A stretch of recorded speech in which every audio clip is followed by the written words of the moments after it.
अमन अपने भांजे चिंटू को स्कूल छोड़ने गया था। जैसे ही वे क्लासरूम में घुसे, अमन की नजर चिंटू की क्लास टीचर पर पड़ी। मैडम शालिनी मुस्कुराती हुई खड़ी थी। उसके चेहरे पर एक अलग ही नूर था। उसकी आंखें इतनी ही शांत थी जितनी सुबह की पहली किरण। अमन को लगा कि जैसे कोई मीठा गीत उसके कानों में बज रहा हो। उसका दिल एक पल के लिए धड़कना भूल गया, फिर अचानक से तेज हो गया। चिंटू को क्लास में बिठाकर अमन वापस आने ही लगा था, लेकिन उसके कदम कुछ धीमे धीमे पड़ गए। उसने सोचा काश कोई बहाना मिल जाए जिससे मैडम से थोड़ी देर बात और हो जाए। तभी उसे याद आया कि चिंटू की फीस की आखिरी तारीख आज ही थी। ये एक अच्छा मौका था।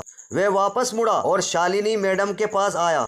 मैम, चिंटू की फीस भरनी थी, क्या मैं भी भर सकता हूं? अमन ने पूछा। उसकी आवाज में हल्की घबराहट थी जिसे वे छुपाने की कोशिश कर रहा था। शालिनी ने मुस्कुराते हुए कहा, हाँ आप बिल्कुल ऑफिस में जमा कर सकते हैं। उसकी मुस्कान इतनी प्यारी थी कि अमन को लगा जैसे उसके अंदर फूलों की बारिश हो रही हो। अगले कुछ हफ्तों तक अमन हर रोज चिंटू को स्कूल छोड़ने लगा, जबकि पहले वे कभी छोड़ने नहीं जाता था। कभी चिंटू की कॉफी चेक कराने, तो कभी किसी और स्कूल से जुड़ी बात के बहाने वह शालिनी मैडम से मिलने की कोशिश करता। शालिनी भी अमन के लगातार आने से थोड़ी हैरान थी, लेकिन उसे अमन का स्वभाव बहुत अच्छा लगा। वह हमेशा चिंटू की पढ़ाई और बाकी गतिविधियों के बारे में पूछता रहता था। एक दिन स्कूल में पेरेंट्स टीचर की मीटिंग थी। अमन ने सोचा ये सबसे अच्छा मौका है। मीटिंग के बाद जब सब चले गए, अमन शालिनी के पास रुका। मैम, मैं पिछले कुछ हफ्तों से आपसे कुछ कहना चाहता था। अमन ने अपनी बात शुरू की। उसकी सांसें तेज हो रही थी। मैं जानता हूँ कि ये थोड़ा अजीब लग रहा है, लेकिन जब से मैंने आपको देखा है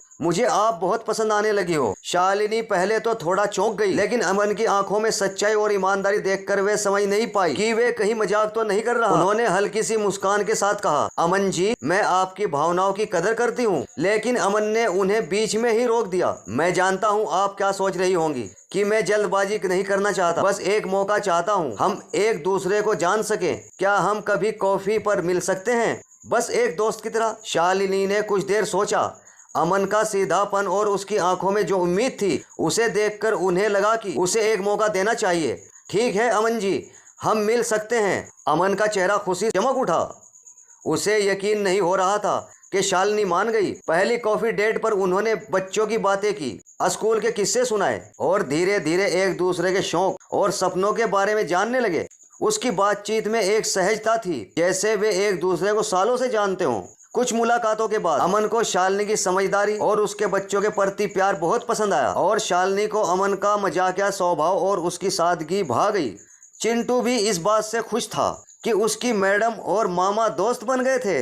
एक शाम जब वे पार्क में बैठे थे और सूरज ढल रहा था, अमन ने शालिनी का हाथ थामा। शालिनी, मुझे लगता है तुमसे प्यार करने लगा हूँ, क्या तुम मेरी जिंदगी का हिस्सा बनोगी? शालिनी की आंखों में आंसू आ गए। उन्होंने अमन का हाथ कसकर पकड़ा और मुस्कुराते हुए कहा, हाँ अमन, मैं भी।